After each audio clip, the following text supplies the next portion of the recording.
hello there. What do you do if the brake lights don't work in a Nissan Micra K11 and you've already confirmed that there's nothing wrong with the bulbs?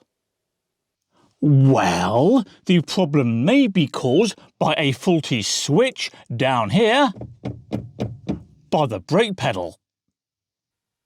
Don't worry though. You can easily replace the switch with a new one, or possibly repair the switch you already have, and in this video, I'll show you how. Welcome to CarSpyTV.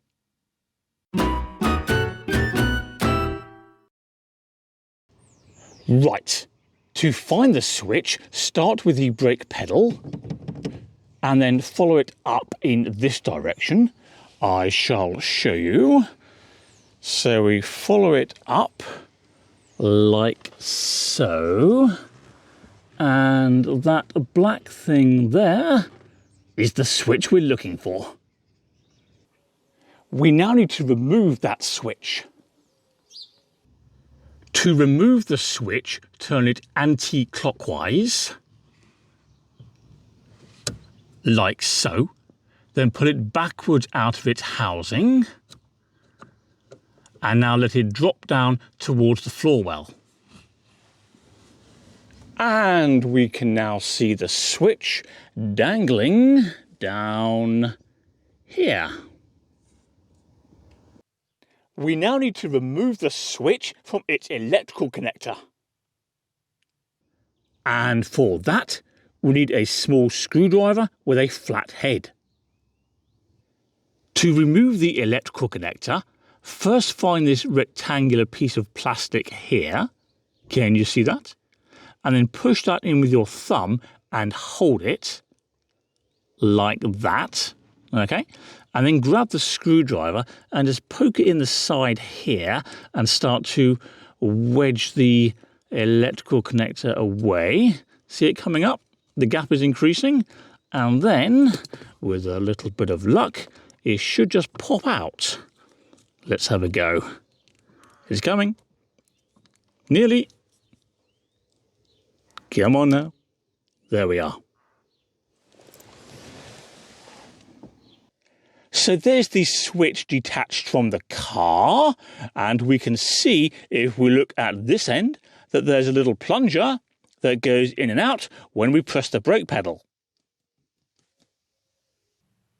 Now, in the past, I've managed to fix switches such as this simply by cleaning and lubricating their plungers with GT85. So you may want to give this a go before you spend any money on a new switch. And if you want to try it, simply spray the product around the plunger, like so. Then operate the plunger a few times to work the product in. Simple as that. It's also worth checking these electrical contacts for dirt and corrosion, and if necessary, removing it. For such tasks, I typically use a fiberglass brush like this, a squirt of GT85, and sometimes electrical contact cleaner. Anyway, whether you fix your existing switch or buy a new one, it's easy to install. Simply reverse the process I've already shown you.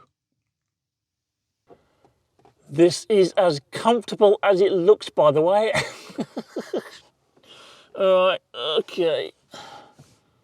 So, pop on the electrical connector. Like so.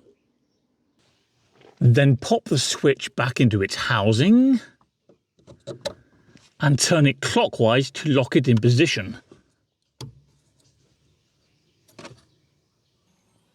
Okay, it's the moment of truth. I'll press the brake pedal. You let me know if the lights come on. Fingers crossed. Ready? How's that? Is it working? And that's how you replace the brake switch on a Nissan Micra K11, and the broad principles I've shown you today apply to many other types of car as well. Now, before you go, don't forget to subscribe to CarSpyTV. That makes it easier to find my other content. Can you also please do me a favour and click like on this video, and I'll see you next time. Bye bye.